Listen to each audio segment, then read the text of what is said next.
When my son stopped calling me after he got married, I told myself it was normal. I smiled when people asked about him. I said he was busy. But at night, when the house went quiet, I sat on my bed and held my phone like it might ring if I wished hard enough. I never thought silence could be so loud. I remember the exact morning I realized something had changed. It was a Tuesday. The sun came in through the kitchen window, just like it always did. I made tea in the same old cup I had used for years. I checked my phone. No missed calls. No messages. Nothing. I stared at the screen longer than I should have. Then I laughed softly and said out loud, "He must be busy." But my chest felt heavy when I said it. You see, my son used to call me every day. Not long calls, sometimes just 5 minutes, sometimes only to ask what I was cooking, sometimes just to hear my voice. I was his mother. I was the first voice he knew in this world, and for most of his life, I thought I would always matter that way. I was wrong. I raised my son alone. His father left when my boy was still small enough to sit on my lap and fall asleep holding my finger. I never told my son the bad parts. I never wanted him to grow up carrying anger that was not his. So it was just the two of us, a small house, simple meals, quiet nights. I worked long hours, sometimes 2 jobs, sometimes with tired feet and aching hands. But every night I came home and cooked dinner. We ate together at the small table near the window. I would ask about his day. He would talk about school, about friends, about dreams that sounded too big for our little house. I listened to everything, even when I was tired, especially when I was tired. I watched him grow. I watched his voice change. I watched him become taller than me. I watched him leave for college with a suitcase that felt heavier than it should have. When he left that day, I stood in the doorway and waved until I couldn't see him anymore. I cried after I closed the door, but I was proud. I always told myself, this is what mothers do. We raise them to leave. But I didn't know how much it would hurt when leaving turned into forgetting. When my son met his wife, he sounded happy. He called me one evening and said, "Mom, I met someone." I could hear the smile in his voice. I smiled too, even though I didn't know her yet. I wanted him to be loved. I wanted him to have a family. I wanted him to have everything I didn't. When he brought her home for the first time, I cleaned the house from morning till night. I cooked my best food. I wore my nicest dress. She was polite, quiet. She smiled, but her eyes stayed careful. I told myself not to judge. Everyone needs time. At dinner, I asked her simple questions: where she grew up, what she liked to eat, what she did for work. She answered kindly but briefly. My son did most of the talking. I watched them together and felt happy and a little scared at the same time. That night, after they left, I sat at the table alone. There were 2 empty plates in front of me. I remember touching my son's chair and thinking, things will change now. I just didn't know how much. The wedding came quickly. I helped where I could. I offered advice when asked. I stayed quiet when I wasn't. On the day of the wedding, I stood in the crowd and watched my son smile at his bride.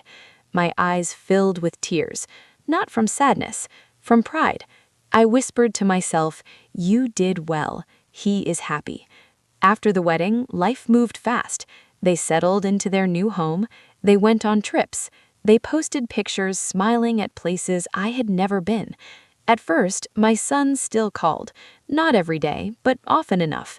Then the calls became shorter, then less frequent. I told myself, this is normal. New marriage, new life. But deep inside, something felt wrong. 1 week passed, then 2. I would wake up in the morning and check my phone before I even got out of bed. Nothing. I would tell myself I would not check again, but by lunchtime I would look. Still nothing. I didn't want to bother him. I didn't want to seem needy, so I waited. When I finally called him, the phone rang many times before he answered. "Hi, Mom," he said, sounding rushed. "Oh, I just wanted to hear your voice," I said, trying to sound light. "Yeah, things are busy right now," he replied. "I'll call you later, okay?" He didn't. That night, I sat on the couch and watched the clock. Every tick sounded louder than the last. I thought of all the nights I stayed awake when he was sick, all the times I waited for him to come home safely. I never once felt like waiting was too much, but now waiting felt lonely. Slowly, I noticed something else. When I called, his wife usually answered. She was polite, always polite. "Hello," she would say. "He's not free right now." "Oh, that's okay," I would reply. "Please tell him I called." Sometimes she did. Sometimes I wasn't sure. I started to feel like a guest in my son's life, like I needed permission to speak to him. That feeling was new, and it hurt more than I expected. I remember one Sunday afternoon clearly. The house was quiet.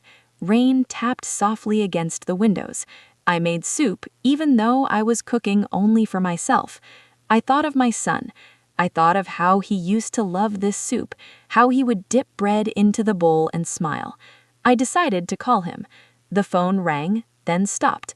A message popped up, "I'll call you later." He didn't. That night, I sat at the kitchen table long after the soup had gone cold. I stared at the empty chair across from me. For the first time, I let myself admit the truth. My son wasn't just busy, he was moving on, and I was being left behind. I didn't tell anyone how I felt. When neighbors asked about my son, I smiled. When family asked if he visited, I said he would soon. I didn't want to sound bitter. I didn't want to sound weak. But at night, when the lights were off, I spoke to the silence. "What did I do wrong?" I whispered once. The room didn't answer. I started replaying memories in my head. Did I say something wrong to his wife? Was I too involved, or not involved enough? I remember how she once said, kindly but firmly, "We're trying to build our own routine." I nodded and said I understood, but inside I felt a door quietly closing. Still, I waited. I believed a mother's place could not disappear so easily. I believed love like ours didn't fade. I was wrong again. One evening, I realized it had been almost a month since my son last called me on his own. A whole month. I sat on my bed and held my phone with both hands. My heart beat faster than it should have. I thought, if I don't call him now, how long will this silence last? That question scared me. So I pressed his name. As the phone rang, I took a deep breath. I didn't know then that this call would be the beginning of a pain I was not ready for. And that was the night I truly understood. Sometimes children don't leave all at once. Sometimes they leave quietly, one missed call at a time. The phone rang 3 times before my son answered. "Mom?" he said. His voice sounded surprised, like he hadn't expected to hear from me.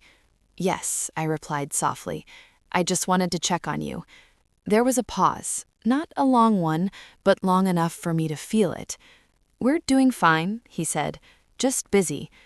Busy, that word began to follow me everywhere. I nodded, even though he couldn't see me. "I understand," I said. "I won't keep you." He said goodbye quickly, too quickly. When the call ended, I stared at the dark screen. My reflection looked back at me, older than I remembered. After that call, I decided to give him space. I told myself I would not call again so soon. I didn't want to seem like a problem in his new life. I didn't want to be a burden. Days passed. I filled my time with small tasks, cleaning things that were already clean, folding clothes slowly, watering plants that didn't need water. Every little sound made me look at my phone, but it stayed quiet. One afternoon, I received a message from his wife. "Hi," it said. "We're planning to visit some friends this weekend." I stared at the message, unsure how to reply.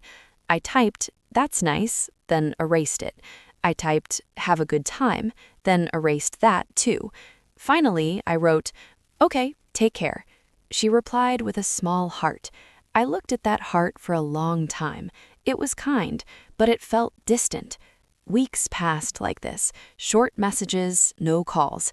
I noticed that when I sent messages, they were often read but not answered. When they were answered, the replies were short. Yes, busy. Later.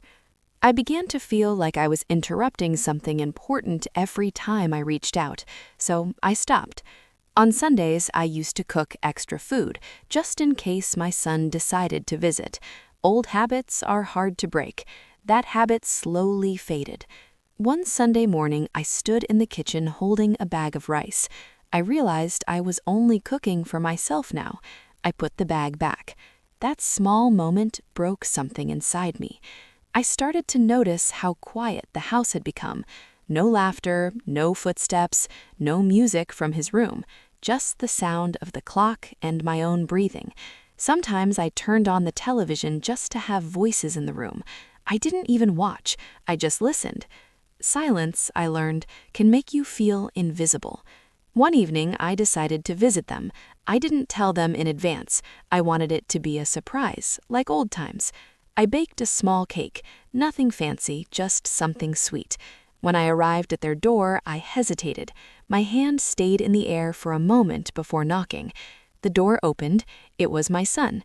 His smile appeared slowly, not the wide smile I remembered. "Mom," he said, "why didn't you call?" I felt my heart sink. "I didn't want to disturb you," I replied gently. "I was nearby." He stepped aside to let me in. The house looked nice, clean, quiet. His wife came out of the kitchen. She smiled. "Oh, we were just about to go out," she said. I nodded. "Oh, I won't stay long." I placed the cake on the table. My son looked at it, then at me. "Thanks, Mom." We sat for a few minutes. The conversation felt careful, like everyone was choosing words slowly. Then they stood up. "We really have to go," my son said. I stood too. At the door, I turned back once. I wanted to say something, anything, but nothing came out. So I smiled. That night, I cried quietly. Not because they were busy, not because they were leaving.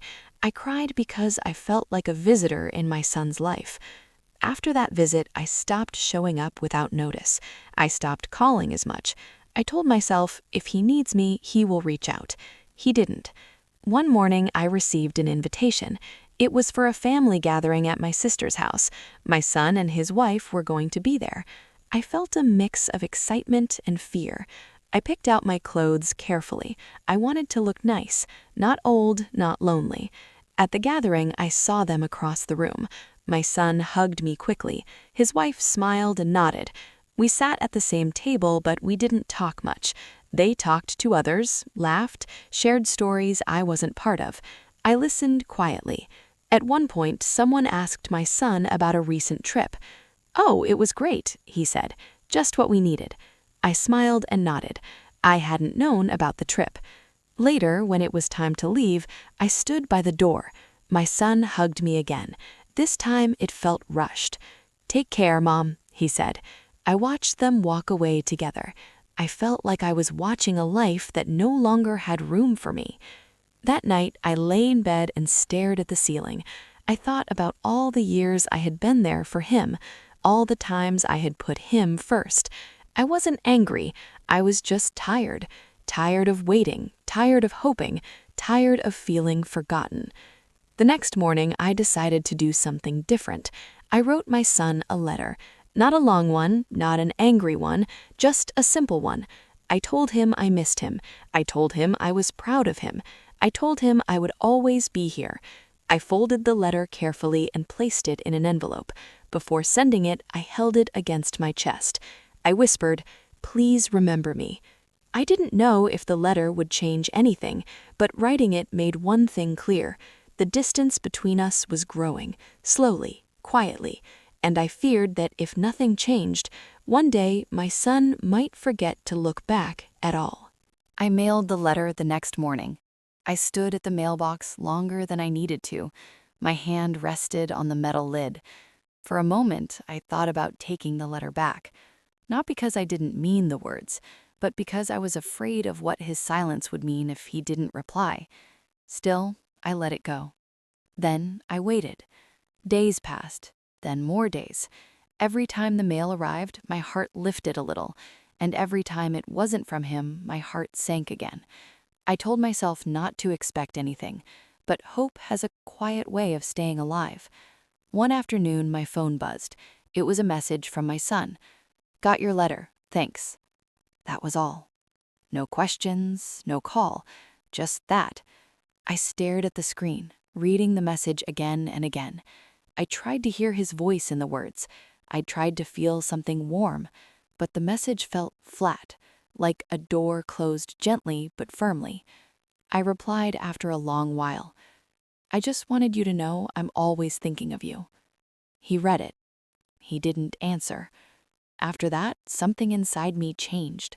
Not anger, not bitterness, something quieter. I stopped reaching out first. I told myself I would wait and see. Weeks went by. My days became simple and small. Morning tea, light chores, short walks. I began to notice other things. The way my joints hurt more in the cold. The way evenings felt longer than they used to. Loneliness doesn't arrive all at once. It settles in slowly, like dust. One evening, my neighbor stopped by. She asked about my son. I smiled and said he was well. She said, "You must miss him." I nodded. That was all I could do. Then came the phone call that made everything heavier. It was from my sister. She spoke carefully, like she didn't want to hurt me. "I saw your son and his wife yesterday," she said. "They seem very busy." I knew what she was trying not to say. "Did he mention me?" I asked softly. There was a pause. "No," she replied. That pause said everything. That night, I couldn't sleep. I turned from one side to the other. I stared at the dark. I thought about all the moments I had missed in his life lately, all the things I didn't know anymore. I realized something then. My son wasn't just busy. He was choosing a life where I was no longer part of his daily world. A few days later, I finally received a call. It was my son. "Mom," he said, "we need to talk." My heart beat faster. "Yes," I replied. He cleared his throat. "I feel like things have been tense." I stayed quiet. He continued. "We're trying to build our own life. I hope you understand." I swallowed. "I do," I said. "I've always wanted you to be happy." There was another pause. "I just think it's better if we have some space." Space. That word felt heavier than busy. "I understand," I said again. I didn't trust my voice to say more. After the call ended, I sat very still. I looked around the room. Everything was the same, but I felt different. I felt like I had been gently pushed to the edge of his life. After that conversation, the distance became official. We spoke less. When we did, it felt careful, like we were both afraid of saying the wrong thing. I missed the easy way we used to talk, the laughter, the comfort. Now, every word felt measured. One afternoon, I went through old photo albums, pictures of my son as a child, as a teenager, at his graduation. I smiled at the memories. Then I cried. I wasn't crying because he had grown up. I was crying because I felt like I had lost him while he was still alive. I started questioning myself more. Was I too close, too protective, too present? I replayed conversations in my head. I searched for mistakes, but I couldn't find anything terrible, just love. One evening, I decided to visit the park near my house. I sat on a bench and watched families pass by. Young mothers holding small hands, older parents walking slowly behind grown children. I wondered where I fit now. I felt invisible. The breaking moment didn't come with shouting. It came quietly. It was my birthday. I woke up early, like I always did. I checked my phone. Nothing. I told myself it was still early. I waited. The day moved on. No call, no message. That night, I sat alone with a small cake I had bought for myself. I lit one candle. I closed my eyes. I wished for my son to remember me. The phone stayed silent. That was the moment I truly understood. I had become an afterthought in my son's life, not because he hated me, not because I had failed him, but because his world had changed and mine had stayed the same. I blew out the candle. I sat in the dark. I didn't cry loudly. I just let the tears fall quietly. That night, I asked myself a hard question. How do you keep loving someone who no longer reaches for you? I didn't know the answer yet, but life was about to force me to find one. The morning after my birthday, I woke up feeling empty. Not sad, not angry, just empty. I moved through the house slowly, like I was carrying something fragile inside me. I made tea and let it grow cold on the table. I didn't turn on the radio. Silence felt easier than pretending. Around noon, my phone rang. I looked at the screen. It was my son. For a moment, I couldn't answer. My hand shook slightly as I picked it up. "Hello?" I said. "Mom," he said, and this time his voice sounded different, careful, serious. "I'm sorry I didn't call yesterday," he continued. "Things got busy." I closed my eyes. "It's all right," I said, and I meant it, because I didn't have the strength to argue. He hesitated. "There's something we need to talk about," he said. My heart tightened. "Yes," I replied. He took a breath. "I think we should be honest," he said. "You seem hurt lately." I almost laughed. "Yes," I said quietly. "I am."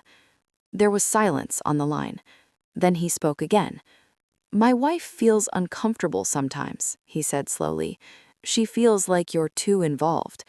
The words landed softly, but they cut deeply. I never meant to interfere. I only wanted to stay connected. "I know," he replied quickly, "but things are different now." Different. That word again. He continued speaking. "She feels like she has to compete for my attention," he said, "and I don't want tension in my marriage." I listened without interrupting. Inside, something broke. Not loudly, quietly. "I understand," I said. I didn't cry. I didn't argue. I just understood. For years, I had been his center.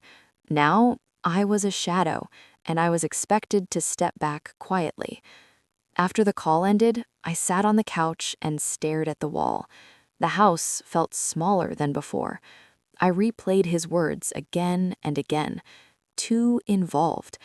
I thought about all the times I had held back, all the calls I didn't make, all the visits I canceled, and still it was too much. That afternoon, his wife sent me a message. "I hope you're okay," it said. "We just need some boundaries." Boundaries. Another gentle word that felt like a wall. I replied with one sentence. "I understand." After that day, I changed. Not because I wanted to, but because I felt I had to. I stopped calling unless it was important. I stopped visiting. I stopped asking questions. I learned how to be quiet. Weeks turned into months. Seasons changed. I watched leaves fall from my window. I watched rain wash the streets clean. Life moved on, but something inside me stayed still. One evening, I received a message from my son. "We're expecting a baby." I stared at the words. A grandchild. Joy and pain mixed together inside my chest. I typed back, "That's wonderful news. I'm happy for you." And I was, but I also felt a fear I didn't want to admit. Would there be room for me now? As the months passed, I was given updates, short messages, occasional photos. I always replied kindly, always supportive, but I wasn't invited to doctor visits. I wasn't asked for advice. I stayed in the background. The baby was born on a quiet morning. I found out through a message. "He's here. Everyone is okay." I cried. I wanted to hold him. I wanted to whisper promises, but I waited. Days passed, then weeks. No invitation came. I didn't ask. One afternoon, I finally gathered the courage. I called my son. "I would love to meet the baby," I said softly. "When you're ready." There was a pause. Then he said, "We're not having visitors yet." I understood, or at least I pretended to. That night, I sat in my old rocking chair. the one I had used when my son was small. I rocked slowly, back and forth. I wondered if anyone would ever sit there again. Months later, I finally met my grandchild. It was brief, careful. I held him for only a moment.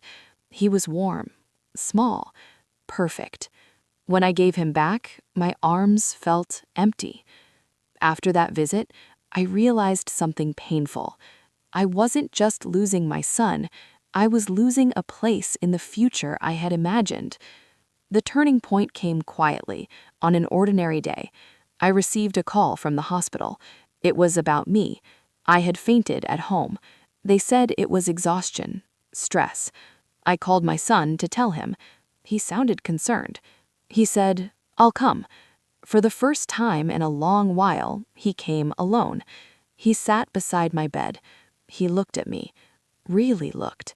He said, "You look tired." I smiled. "I am," I replied. He was quiet for a long time. Then he said something I had been waiting to hear. "I didn't realize how alone you were." Tears filled my eyes.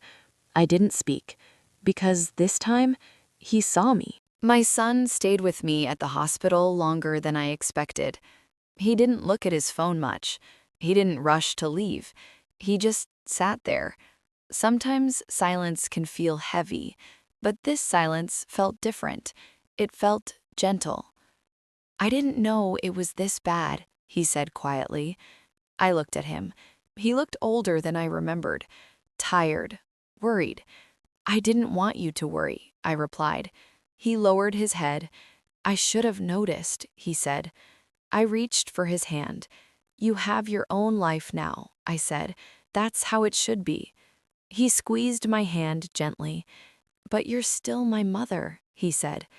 That sentence warmed me more than any medicine. After I returned home, he called more often. Not every day, but enough. He asked how I was feeling. He listened. It wasn't like before, but it was something new, and it was real. One afternoon, he came to visit with his wife and the baby. I felt nervous. I didn't want to say the wrong thing. I didn't want to make anyone uncomfortable.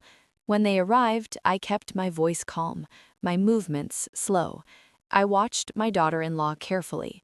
She looked tired too. Motherhood does that. I saw something in her eyes that I hadn't noticed before. Fear. While my son was in the other room, she spoke to me quietly. "I hope you know," she said. "I never wanted to hurt you." I nodded. "I know," I replied. She hesitated. "I was afraid," she said, "afraid of losing my place in his life." I understood then. We were not enemies. We were two women loving the same man in different ways. "I never wanted to take your place," I said gently. "I just wanted to keep mine." She looked at me, really looked. "I think we can try again," she said. I smiled softly. "I would like that." From that day on, things changed slowly. Not perfectly, but honestly. I was invited more often. Not always, but enough to feel included. I learned to wait without resentment, to love without holding tight. I learned something important. Love doesn't always look the same forever. Sometimes it changes shape, and if you hold it too tightly, it can break. But if you open your hands, it might stay. Now my phone sits beside my bed at night. Some nights it rings. Some nights it doesn't. But when it does and I hear my son's voice, I don't ask why it took so long. I just listen. I rock my grandchild sometimes now, in that same old chair. I whisper stories. I tell him about love, about patience, about family. I no longer measure my worth by missed calls. I know who I am. I am a mother, and even when children grow, a mother's love never leaves. It only learns how to stand quietly in the background, waiting to be seen again. Life lesson. Sometimes letting go is not losing. It is making room for love to return in a new way.